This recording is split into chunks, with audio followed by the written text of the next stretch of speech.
Hi friends, welcome back to my YouTube channel Manavi Umesh Kannada vlogs. ಇವತ್ತು ಬೆಳಗ್ಗೆನೇ ಎದ್ದು ರಾಘವೇಂದ್ರ ಸ್ವಾಮಿ ಟೆಂಪಲ್ಗೆ ಹೋಗ್ತಾ ಇದ್ದೀವಿ. ನಾನು, ನನ್ನ ಮಗ ಮತ್ತು ನಮ್ಮ ಉಮೇಶ್ ಅವರು. ಓಕೆ, ಬನ್ನಿ ಕಂಟಿನ್ಯೂ ಮಾಡ್ತೀವಿ. Hi friends.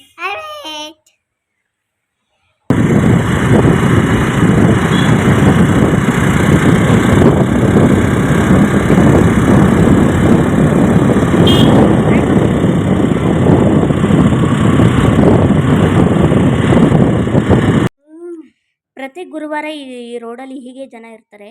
ವೆಹಿಕಲ್ಸ್ ಅಂತೂ ಓಡಾಡೋಕ್ಕೆ ಜಾಗ ಇರಲ್ಲ. ಇನ್ನು ನಡ್ಕೊಂಡು ಹೋಗೋದು ಅಂದರೆ ಅದೇ ಸೈಡಲ್ಲಿ ಅಲ್ಲಿ ಯಾರು ಹೋಗ್ತಾ ಇದ್ದಾರಲ್ಲ ಆ ಥರ ನಡ್ಕೊಂಡು ಹೋಗ್ಬೇಕಷ್ಟೇ. ತುಂಬ ಅಂದರೆ ತುಂಬ ಜನ. ನಾನಂತೂ ತುಂಬ ದಿನದಿಂದನೇ ಅನ್ಕೊತಾ ಇದ್ದೆ ದೇವಸ್ಥಾನಕ್ಕೆ ಹೋಗಬೇಕು, ರಾಘವೇಂದ್ರ ಸ್ವಾಮಿ ದೇವಸ್ಥಾನಕ್ಕೆ ಹೋಗಬೇಕು ಅಂತ. ನಮ್ಮನೆಗೆ ಸ್ವಲ್ಪ ಹತ್ರನೇ ಇರೋದು, ಬಟ್ ಹೋಗೋಕ್ಕೆ ಆಗಿರಲಿಲ್ಲ. ನೆನ್ನೆ ದಿನ ಹೋಗಲೇಬೇಕು ನಾನು ಅಂತ ಹೇಳ್ಬಿಟ್ಟು ಹೋಗಿದ್ದೆ. ನಾನು ಸುಮ್ಮನೆ ಹೋಗಬೇಕು ಅಂತ ಹೋಗಿದ್ದೆ ಅಷ್ಟೇ. ಬಟ್ ಆವತ್ತೇ ಅವರು ಹುಟ್ಟಿದ ದಿನ ಅಂತ ಹೇಳ್ಬಿಟ್ಟು ನನಗೆ ಗೊತ್ತೇ ಇರಲಿಲ್ಲ. ತುಂಬಾ ಖುಷಿ ಆಯಿತು. ಪೂಜೆ ಎಲ್ಲ ಚೆನ್ನಾಗಿ ನಡೀತಾ ಇತ್ತು.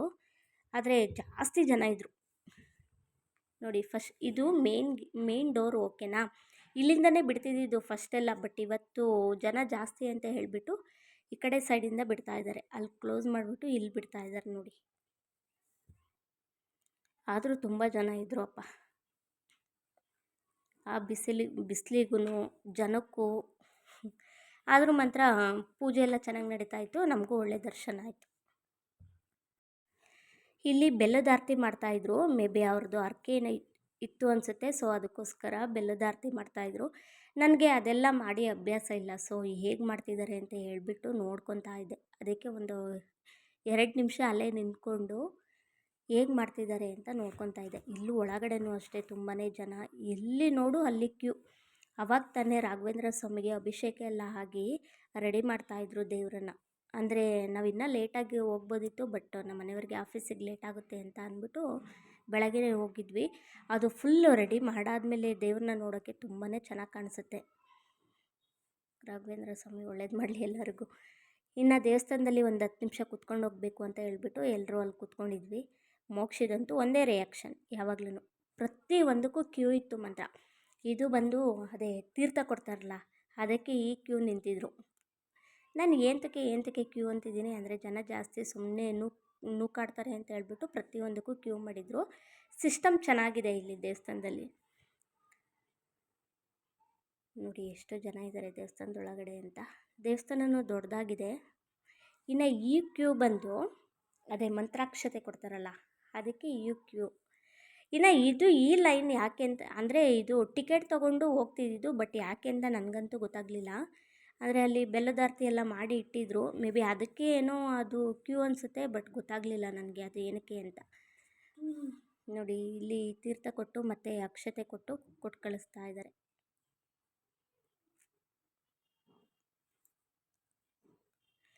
ಇನ್ನು ಇವರು ನೋಡಿ ಹೆಜ್ಜೆ ನಮಸ್ಕಾರ ಆಗ್ತಾಯಿದ್ರು. ಫುಲ್ಲು ದೇವಸ್ಥಾನ ಸುತ್ತ ಹೆಜ್ಜೆ ನಮಸ್ಕಾರ ಆಗ್ತಾಯಿದ್ರು. ಅಂದರೆ ರಾಘವೇಂದ್ರ ಸ್ವಾಮಿನ ಆಲ್ಮೋಸ್ಟ್ ಎಲ್ಲರೂ ನಂಬ್ತಾರೆ ಅಲ್ವಾ? ಹೌದು, ಇವಾಗ ನಾನು ನಂಬಿದ್ದೀನಿ. ನನಗೂ ಒಳ್ಳೇದು ಮಾಡಲಿ. ನಮ್ಮಂಥ ಹೆಣ್ಮಕ್ಳು ಚಿಕ್ಕ ಆಸೆ ಇಟ್ಕೊಂಡು ಏನೋ ಒಂದು ಸಾಧನೆ ಮಾಡಬೇಕು ಅಂತ ಹೇಳ್ಬಿಟ್ಟು ಏನೋ ಮಾಡ್ತಾಯಿದ್ದಾರೆ. ಸೊ ಅದಕ್ಕೋಸ್ಕರ ಎಲ್ಲ ಹೆಣ್ಮಕ್ಳಿಗೂ ಈ ರಾಘವೇಂದ್ರ ಸ್ವಾಮಿ ಆಶೀರ್ವಾದ ಸಿಗಲಿ ಅಂತ ಕೇಳ್ಕೊತೀನಿ.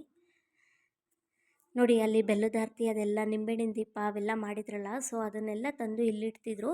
ಮತ್ತು ಏನೋ ಚೀಟಿ ತೊಗೊಂಡಿದ್ರಲ್ಲ, ಆ ಚೀಟಿನ ಕೊಟ್ಟು ಅವ್ರ ಹತ್ರ ಏನೋ ಪ್ರಸಾದ ಇಸ್ಕೊತಿದ್ರು. ಬಟ್ ನನಗೆ ಇದು ಏನು ಅಂತ ನಿಜ ಗೊತ್ತೇ ಆಗಲಿಲ್ಲ. ನೆಕ್ಸ್ಟ್ ಟೈಮ್ ಹೋದಾಗ ಏನು ಅಂತ ಫಸ್ಟೇ ಕೇಳಬೇಕು. ಅಂದರೆ ಜಾಸ್ತಿ ಜನ ಇದ್ರಲ್ಲ, ಸೊ ನಾವು ಅಲ್ಲೆಲ್ಲೂ ಹೋಗಲಿಲ್ಲ. ಇನ್ನು ಪೂಜೆ ಎಲ್ಲ ಆದಮೇಲೆ ಪ್ರಸಾದನೂ ಸಹ ಕೊಡ್ತಾಯಿದ್ರು, ಬಾದಾಮಿ ಹಾಲು. ಇದಕ್ಕೂ ಕ್ಯೂ ಇತ್ತು. ನಾವು ಎಲ್ಲರೂ ಹೋಗಿ ಮೋಕ್ಷಿ ನಾವಿಬ್ಬರೇ ಕುಡ್ದಿದ್ದು. ಅವರು ಸ್ವಲ್ಪ ಪ್ರಸಾದ ಅಂತ ಒಂದು ಸಿಪ್ ಕುಡಿದ್ರು ಅಷ್ಟೇ. ನಾನು ಮೋಕ್ಷಿ ಒಂದು ಗಣಪತಿ ದೇವಸ್ಥಾನ ತೋರಿಸ್ಲಿಲ್ಲ ಅಂತ ಮತ್ತೆ ರಿಟರ್ನ್ ವಾಪಸ್ ತಗೊಳ್ತಾರೆ.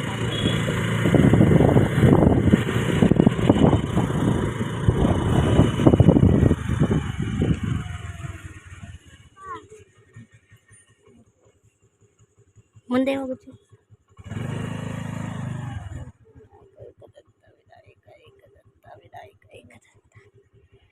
ಏನಂದೆ ಮುಕ್ಷಿ? ಯಾರು ಹೇಳ್ಕೊಟ್ಟಿದ್ದಾವೆಲ್ಲ? ಮುಕ್ಷಿ ನಾವು ಯಾವ ದೇವಸ್ಥಾನಕ್ಕೆ ಹೋಗಿದ್ದೋ ಇವಾಗ? ರಾಘವೇಂದ್ರ ಸ್ವಾಮಿ.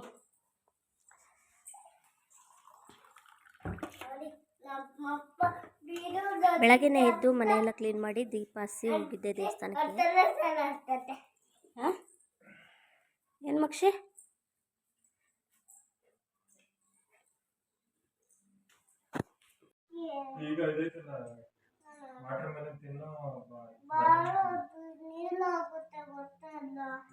ಏನು ಆಗಲ್ಲ, ನಾನು ವಾಶ್ ಮಾಡ್ತೀನಿ. ಪಪ್ಪಿ ಕೊಡು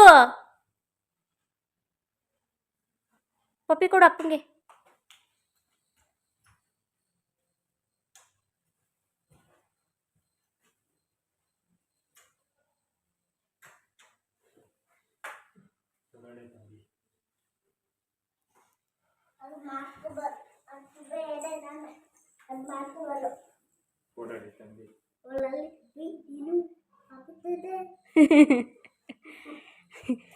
ಹೋಗು ನೀನು ಆಫೀಸ್ಗೆ ಅಂತಾನೆ.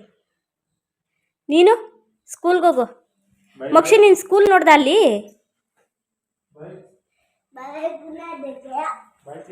ಬಾಯ್ ಬಾಯ್ ಚಿನ್ಸ್ ಬಾಯ್.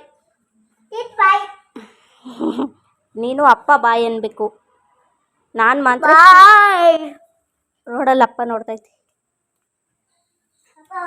ಏನಾಯ್ತಪ್ಪ? ನಾನು ಬೇಕಾ? ಏನು ಲವ್ ಅಪ್ಪ ಮಗಂಗೆ.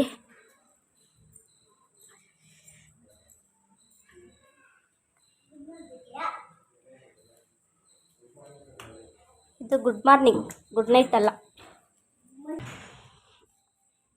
ನೋಡಿ ನನ್ನ ಗಿಡ ತಂದು ಚಿಗುರಿಸ್ತೀನಿ. ಊರಿಗೆ ಹೋದ ತಕ್ಷಣ ಎಲ್ಲ ಒಣಗಿಸಿಟ್ಬಿಡ್ತಾರೆ ಇವರು, ನೀರಾಕ್ತೆ.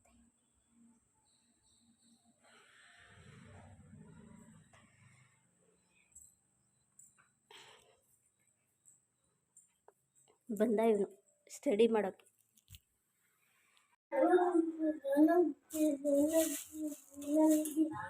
ತಿಂಡಿಗೆ ನೋಡಿ ಇಡ್ಲಿ ಮಾಡಿದ್ದೀನಿ, ಮತ್ತು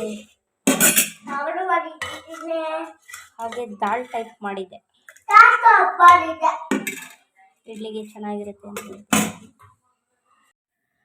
ಅವತ್ತು ಮೋಕ್ಷಿ ಜೊತೆ ಆಟಾಡೋಕ್ಕೆ ಗೊಂಬೆನೂ ಸಹ ಬಂದಿದ್ಲು. ಇಬ್ಬರು ಪಾಪ ಆಟ ಆಡ್ತಾಯಿದ್ರು. ಅಡುಗೆ ಆಟ ಸಾಮಾನು ತೊಗೊಂಡು, ಅಡುಗೆ ಐಟಮ್ಸ್ ಜಾತ್ರೆಯಲ್ಲಿ ತೊಗೊಬಂದಿದ್ದ ಮೋಕ್ಷಿ, ಅದರಲ್ಲಿ ಆಟ ಆಡ್ತಾಯಿದ್ರು ಇಬ್ಬರು. ನನಗೆ ಇವರಿಬ್ರು ನೋಡ್ತಾಯಿದ್ರೆ ಒಂಥರ ಖುಷಿ ಆಗುತ್ತೆ. ಗೊಂಬೆಗೂ ಅಷ್ಟೇ, ಮೋಕ್ಷಿನ ಕಂಡ್ರೆ ತುಂಬಾ ಇಷ್ಟಪಡ್ತಾಳೆ. ಮೋಕ್ಷಿನೂ ಅಷ್ಟೇ, ಗೊಂಬೆ ಅಕ್ಕ ಅಂತ ತುಂಬ ಇಷ್ಟಪಡ್ತಾನೆ. ನೋಡಿ ಏನೇ ಇದ್ರೂ ಅಕ್ಕ ತಿಂತೀಯಾ, ತಿನ್ನು ಅಂತ ಹೇಳಿ ತಂದ್ಕೊಡ್ತಾನೆ. ಏನು ಬೇಕಾ ಸರ್ ನಿಮಗೆ? ಕುತ್ಕೊಳ್ಳಿ. ಚಾಕೋಸ್ ಬೇಕಾ? ಇರು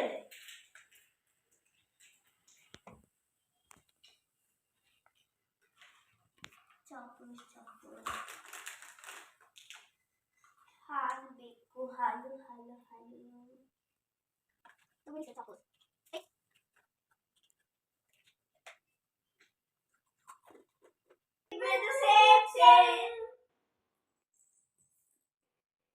ಏನು same bottle same water same. Cheers ಮಾಡಿ. ಅದೇ ಖುಷಿಗೆ ಇಬ್ರು ನೀರು ಕುಡೀರಿ. ಮೋಕ್ಷಿ ಅದೇ ಖುಷಿಗೆ ಇಬ್ರು ನೀರು ಕುಡೀರಿ.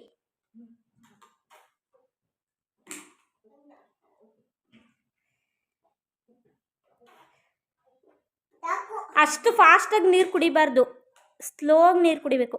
ಒಳ್ಳೇದಲ್ಲ ಅದು ಅಷ್ಟು ಫಾಸ್ಟಾಗಿ ಕುಡಿದ್ರೆ. ಇವನು ಮಾತ್ರ ನೀರೇ ಕುಡಿಯಲ್ಲ ಇವಾಗ ಯಾಕೋ. ಅವರಿಬ್ಬರು ಜಾಸ್ತಿ ನೀರೇ ಕುಡಿಯಲ್ಲ. ಸೊ ಅದಕ್ಕೋಸ್ಕರ ಬಾಟ್ಲು ನೆಪ ಮಾಡ್ಕೊಂಡು ಇಬ್ಬರು ನೀರು ಕುಡೀರಿ ಅಂತ ಹೇಳ್ಬಿಟ್ಟು ನೀರು ಕುಡಿಸ್ದೆ. ಹಾಂ, ಅವರಿಬ್ಬರು ಹಾಗೆ ಆಟ ಆಡ್ತಾ ಇರಲಿ. ಓಕೆ, ಈ ವಿಡಿಯೋನ ಇಲ್ಲಿಗೆ ಎಂಡ್ ಮಾಡ್ತೀನಿ. ವಿಡಿಯೋ ಇಷ್ಟ ಆದರೆ ಲೈಕ್ ಮಾಡಿ, ಶೇರ್ ಮಾಡಿ, ಹಾಗೆ ಕಮೆಂಟ್ಸ್ ಮಾಡಿ. ಯಾರೆಲ್ಲ ನನ್ನ ವೀಡಿಯೋಸ್ನ ಸ್ಕಿಪ್ ಮಾಡದೆ ನೋಡ್ತಿದ್ದೀರಾ ಅವ್ರಿಗೆಲ್ಲರಿಗೂ ತುಂಬ ಥ್ಯಾಂಕ್ಸ್.